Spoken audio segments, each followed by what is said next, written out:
बहनी नमस्ते। नमस्ते। बहनी को परिचय दिनु बहनी। अनिता सुनार। ठेगाना बताइदिनु न। प्युठान नगरपालिका 4 तार्की चौर। यहाँ के भएर आउनुभयो बहनी? पाइल्स भएर आएको। आज अपरेसन हो हजुरको?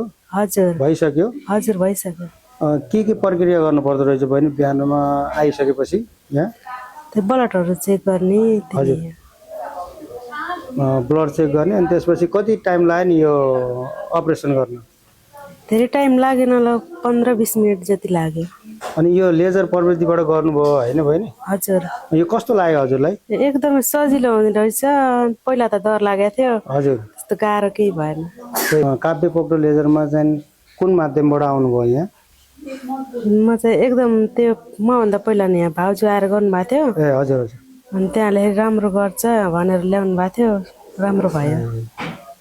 आफ्नै रिलेटिभबाट थाहा भएर आउनुभयो? हजुर।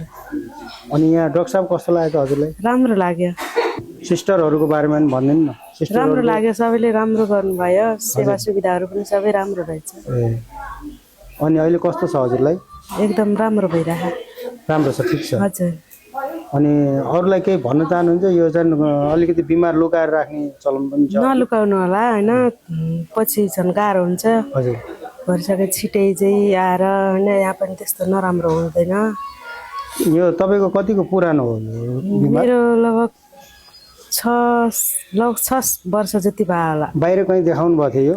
बाहिर पनि मैले चेक गराएको थिएँ। हजुर।